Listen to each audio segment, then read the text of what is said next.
The rain didn't just fall over Manhattan that night. It attacked it. Sheets of icy water slammed against the glass towers like fists, blurring neon lights into trembling streaks of red and white. Inside the executive boardroom on the 32nd floor, Claire Morgan sat at the head of a long, polished table, her back straight, her face composed, her jaw locked with the kind of unyielding control that had made her one of the most formidable CEOs in the city. The meeting had just ended, but the tension still clung to the air like static. Numbers, deadlines, shareholders, risks, everyone else had filed out, murmuring in low voices, avoiding her eyes. Claire stayed seated for a moment, staring at the dark glass of the window behind the boardroom. Her reflection stared back at her, impeccable, flawless, untouchable, the woman the world knew. But inside something felt fractured. "Your car's waiting downstairs," Ethan Brooks said quietly from the doorway. She turned. Ethan stood there with his tablet tucked against his chest, his expression calm, measured, always exactly what the moment required. He wasn't flashy, he wasn't loud, he was just steady. The kind of man who made chaos feel smaller just by standing in it. "I don't want to go home," Claire replied, her voice cool but strained beneath the surface. "Take me to the satellite office." Ethan hesitated just a fraction. "It's late. The storm's getting worse." "Exactly," she said. "No one will be there." That was the point. By the time they reached the quiet satellite building on the edge of Midtown, the storm had turned ferocious.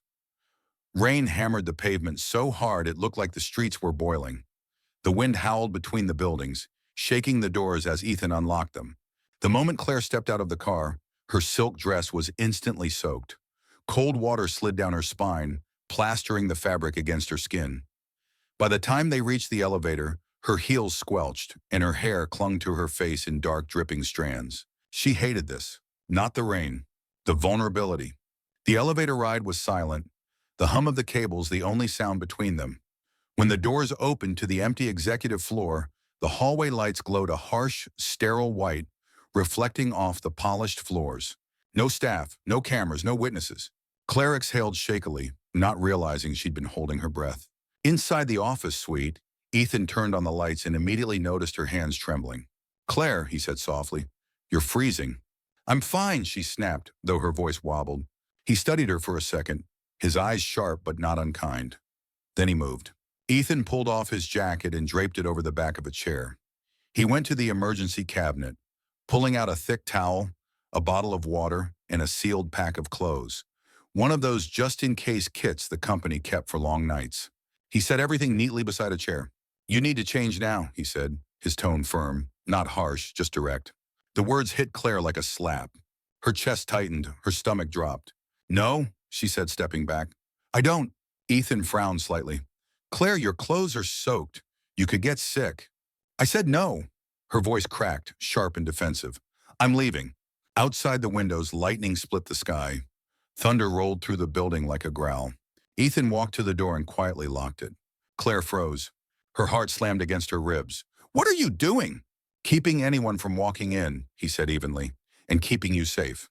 She backed toward the desk, her arms wrapping around herself. "Don't tell me what to do." Ethan stopped a few feet away, his hands relaxed at his sides. He wasn't looming.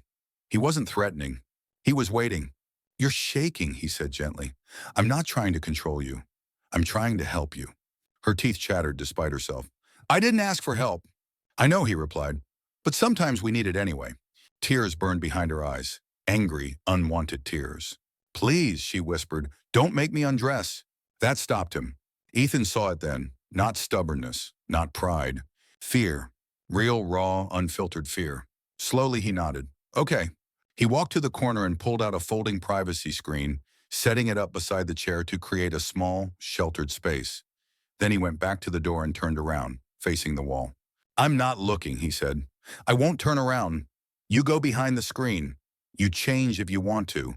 If you don't, that's your choice." Silence filled the room, broken only by the rain. Claire stared at his back, her heart pounding. He wasn't forcing her. He was giving her control. With slow, unsteady steps, she moved behind the screen. The towel felt warm against her cold fingers. Her hands shook as she pulled the wet dress off, wrapping herself in the fabric like a shield. "Why are you doing this?" she whispered. Because you don't deserve to be scared, Ethan answered quietly, and because you're not alone in this room. When she finally stepped out in the oversized hoodie and soft sweatpants, she felt ridiculous and strangely safer. Ethan turned, gave a quick, respectful glance, then nodded. Sit, he said gently, handing her a mug of hot ginger tea. As she wrapped her hands around the warmth, Claire felt something unfamiliar spreading through her chest. Not fear, not control, something else. Trust. The ginger tea steamed between Claire's trembling hands, fogging the air with a faint, spicy warmth. It should have made her feel better. It should have grounded her. But her pulse was still racing, and her chest still felt tight, like something inside her was struggling to breathe. Ethan sat across from her, not too close, not too far, just enough to feel present without being overwhelming. His posture was relaxed, but his eyes stayed alert, quietly checking for signs she might fall apart again. You don't have to talk, he said, but you don't have to sit here alone with it either. Claire stared into the tea, watching her reflection ripple on the surface. I'm not like this, she muttered. I don't panic. Ethan's voice was steady. Everyone panics. She let out a shaky laugh that sounded almost bitter. Not me. I run companies. I fire people. I don't fall apart because I got wet in the rain. Tonight wasn't about the rain, he replied softly. That made her look up. His gaze wasn't accusing. It was perceptive, like he could see something she was still trying to hide from herself.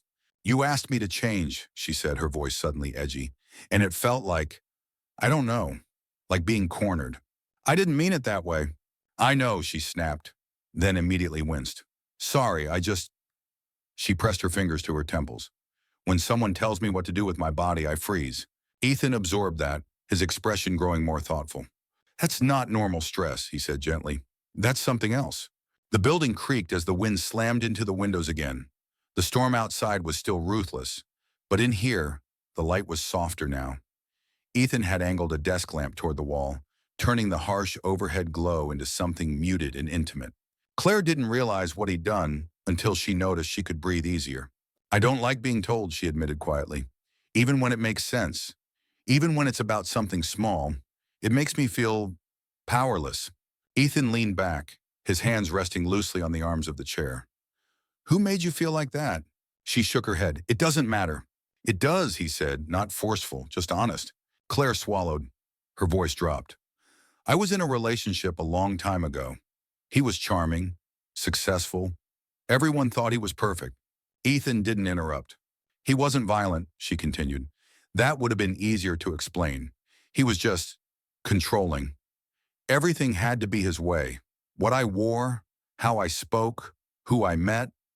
If I pushed back, he'd get cold, disappointed, like I'd failed some invisible test. Her hands tightened around the mug. So I learned to adjust, to change, to keep him calm. Ethan's jaw tensed slightly. And after a while, she said, her voice fragile, I forgot what I actually wanted. The room went still. That's why, she whispered. When you told me to change, it wasn't you I was hearing. It was him. Ethan's eyes softened. I'm not him, he said quietly. She nodded, tears gathering. I know that now, but fear doesn't listen to logic. He leaned forward, his voice low and grounded. Claire, needing help doesn't mean giving up control. It means choosing who gets to stand beside you. She let out a shaky breath. What if I choose wrong again? Then you learn, he replied, but you don't let the past decide for you forever. The rain began to ease, turning from violent to steady. Claire wiped her eyes with the sleeve of the oversized hoodie. For the first time in years, she didn't feel like she was drowning. She felt like she was being held above the surface, and somehow that terrified her almost as much as it comforted her. The rain softened outside, but inside the building, the tension was still thick, hanging in the air like humidity after a storm. Claire sat curled slightly in the oversized hoodie, the warmth of the ginger tea slowly spreading through her chest. She felt drained, yet oddly exposed, like the walls that had always protected her were suddenly paper thin. Ethan was still across from her, steady and unassuming, his presence a quiet anchor in the middle of her emotional turbulence. Neither of them spoke. They didn't need to. The silence felt fragile, but not empty. Then the lights flickered. Once, twice, then dimmed. Claire's breath caught. A sharp prickling fear shot through her spine as the overhead fluorescence buzzed and faded. leaving the room lit only by the soft glow of the desk lamp and the pale shimmer of lightning through the windows. "Oh, God," she whispered. "It's just the storm," Ethan said calmly, already reaching for his phone. "Backup power should—" The lights flickered again, plunging the corners of the office into uneven, wavering shadow. Claire stood abruptly, the chair scraping against the floor. Her heart was pounding too fast, too loud. "Someone's going to come," she said, her voice rising. "Maintenance, security, someone will walk in and see me like this." Ethan looked up, his eyes alert but not alarmed. "The building's empty. We checked in. No one's scheduled." "That doesn't matter," she snapped, panic clawing at her chest. "I can't let them see me. I can't be seen like this." He stood slowly, careful not to startle her. "Claire, you're safe here." But fear isn't logical. She backed toward the wall, clutching the sleeves of the hoodie like armor. "If they see me weak, if they see me not in control, it'll spread. People talk. That's how it starts." Ethan moved closer, not too fast. "That's not how it works." "That's how it worked before," she shot back. The hallway outside echoed with a sudden knock. Claire froze, 3 sharp raps on the door. Her eyes went wide, breath hitching. "There, you hear that? They're here." Ethan's expression tightened. He walked to the door and peered through the small window. "It's maintenance. They're checking the breakers. They'll ask questions," she whispered. "They'll see me." He turned back to her, voice firm but gentle. "I'll go out. You stay here. Door stays locked." "I don't want—" "It's okay," he said quietly. "I've got this." Before she could protest again, Ethan slipped into the hallway, pulling the door shut behind him. Claire leaned against the wall, her heart racing, every muscle taut with dread. She couldn't hear much, just muffled voices and the low hum of the backup generator struggling to kick in. Seconds felt like minutes. Finally, the door opened again. Ethan stepped back inside and locked it. "He's gone. We're fine." Claire's knees nearly buckled. She exhaled a shaky breath, her body suddenly weak and unsteady. Ethan crossed the room and crouched in front of her, careful to keep space between them. "You okay?" She shook her head, tears blurring her vision. "I hate this. I hate that I can't just be normal." "There's nothing wrong with being scared," he said quietly. "Yes, there is," she whispered. "In my world, fear gets you eaten alive." Ethan met her gaze, his voice resolute. "That's not fear, that's trauma." The word hit her like a truth she'd never allowed herself to say. "You didn't freeze because of the light," he continued. "You froze because you thought someone was going to see the part of you you've been hiding." Claire swallowed hard. "If they do, everything I built could fall apart." Ethan shook his head slowly. "You didn't build your life on pretending to be invincible. You built it on being capable. Those aren't the same thing." The storm outside began to fade into a gentle drizzle, but something inside Claire was still breaking apart, and maybe being put back together. The room was quiet again, the kind of fragile, almost sacred quiet that comes after something heavy has been spoken. The rain outside had faded into a soft drizzle, tapping gently against the windows like a patient reminder that the storm wasn't completely gone, just calmer. Claire sat back down slowly, her legs still unsteady. The hoodie hung loosely on her frame, making her look smaller than she ever did in her tailored suits. More human, more real. Ethan returned to his chair, giving her space, his posture open and non-threatening. He didn't rush her. He never did. "You said it was trauma," Claire murmured, staring at her hands. "I don't like that word. It makes me feel broken." "It doesn't mean broken," Ethan replied softly. "It means something hurt you." She took a long, shaky breath. "I was 25 when I met him. I was new in the industry, ambitious, hungry to prove myself. He was older, powerful. Everyone respected him. When he paid attention to me, it felt like winning." Ethan listened, silent and focused. "At first it was subtle," she continued. "Little comments. You'd look better in this. You shouldn't talk like that around my colleagues." He always framed it like he was helping me, making me better. Her voice tightened, and I believed him. She swallowed hard. Soon it wasn't just advice, it was rules. I learned to read his moods, to adjust before he even asked. If I didn't, he'd go cold, withdraw, make me feel small, like I was ungrateful for everything he'd given me. Ethan's jaw clenched, but he didn't interrupt. "I told myself it was the price of success," Claire whispered. "That if I wanted to be in his world, I had to earn it. So I changed, over and over, until I didn't recognize myself anymore." She closed her eyes. When I finally left, I promised myself no one would ever control me again. I built this version of me, the invincible, untouchable CEO. No one gets close enough to hurt her. Ethan leaned forward slightly. But tonight, someone got close. Claire nodded, and it terrified me. Because it felt like losing control? Because it felt like going back, she said quietly. Ethan's voice was gentle but clear. You didn't go back. You stayed here. You chose. She looked at him, eyes shining. It didn't feel like a choice. Fear never does, he said. But you still made one. Silence stretched between them, not awkward, just heavy with truth. I hate that he still has this power over me, Claire admitted. I hate that even after all these years, one sentence can make me feel like that girl again. Ethan's gaze was steady.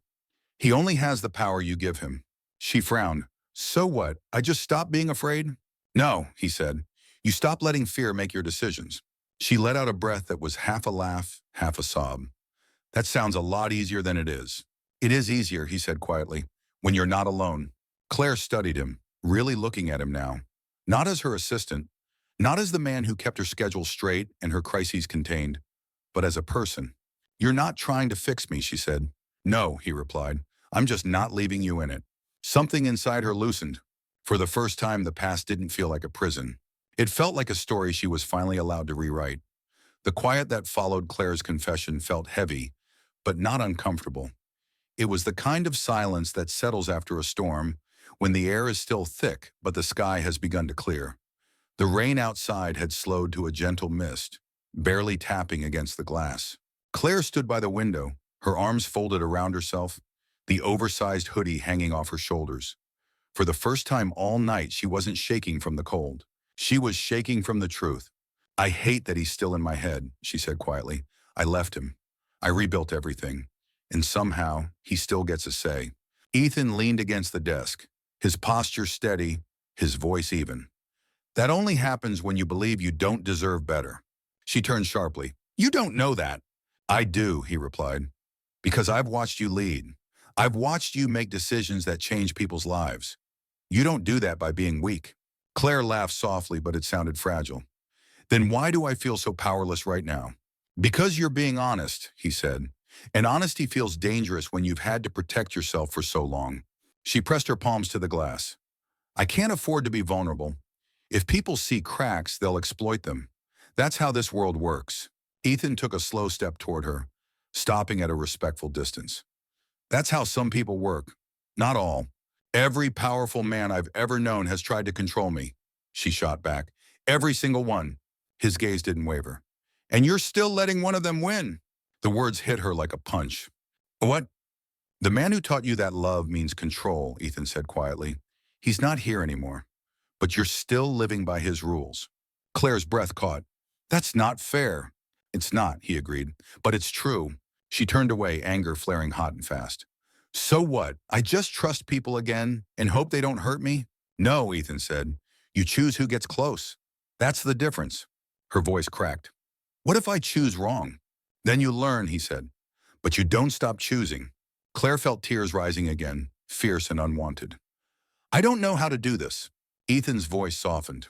You already are. She looked at him, confused. You stayed, he continued. You talked. You didn't run. That's not nothing, Claire. That's courage. The word felt strange in her ears. Courage. She wiped her eyes with the sleeve of the hoodie. It doesn't feel like courage. It feels like falling apart. Sometimes they look the same, he said gently. Outside, a car drove past, its headlights cutting through the mist. The world was moving on, unaware of the quiet revolution happening in this small office. Claire took a slow breath. I'm terrified that if I let someone see me like this, they'll stop respecting me. Ethan shook his head. The right people won't. She studied him, searching for doubt. There was none, just a calm, unshakable sincerity. I don't need you to trust everyone, he added. I just need you to know you don't have to do this alone. The weight in her chest shifted, not gone, but lighter. For the first time, the idea of not running didn't feel impossible. It felt like a choice. And that changed everything. The driver's headlights cut through the mist as the car pulled up outside the quiet satellite building. The rain had finally softened into a light drizzle, leaving the city washed clean and still, like it was holding its breath after everything that had happened inside those walls. Claire stood near the door, the oversized hoodie still wrapped around her like a second skin. She looked different now, not weaker, but lighter, like she wasn't carrying the whole world on her shoulders anymore. Ethan handed her a long coat and a dry umbrella. His movements were gentle, respectful, the same way they had been all night. "You don't have to give the hoodie back yet," he said. "Your dress is still soaked. I'll have it sent to your place tomorrow." She hesitated. "Are you sure?" He nodded. "Yeah, keep it." She pulled the hoodie tighter, feeling something warm settle in her chest. It wasn't just the fabric. It was the memory of being seen and not pushed away. "What happens tomorrow?" she asked quietly. Ethan met her eyes. "Tomorrow you go back to being the CEO. I go back to being your assistant. But you don't have to pretend tonight didn't happen." Claire looked down at her hands. "I don't know how to do that." "You'll figure it out," he said. "You always do." The driver stepped out and opened the back door. Claire paused before getting in. She turned back to Ethan, her voice soft but steady. "Thank you for not treating me like I was broken." Ethan shook his head. "You're not broken. You're healing. That's not the same thing." She nodded, emotion rising again, but this time she didn't try to fight it. She slid into the car, watching him through the window as he stepped back into the mist. For the first time in a long time, she didn't feel like she was running away. She felt like she was learning how to stay. The next morning, Claire walked into the main office wearing her sharp navy suit, her heels clicking confidently against the marble floor. To everyone else, she looked exactly the same. Powerful, polished, untouchable. But inside, something had shifted. When she passed Ethan's desk, she stopped. Just for a second. "Good morning," she said quietly, "and thank you." He looked up, his expression professional but his eyes warm with understanding. "Good morning, Claire. Your 9 a.m. is ready when you are." She smiled, just a small one, but it was real. Inside her bag, the folded hoodie rested like a secret reminder. Being strong didn't mean being alone. And now a question for you, the viewer. How many times have you stayed silent because you were afraid of being seen? How many times have you pushed people away because trusting them felt too risky? Maybe strength isn't about never needing anyone. Maybe it's about choosing who you let stand beside you. If this story touched something in you, if it reminded you that healing is possible, don't forget to subscribe to the channel so you don't miss the next powerful emotional story. Because sometimes the bravest thing you can do is let someone in.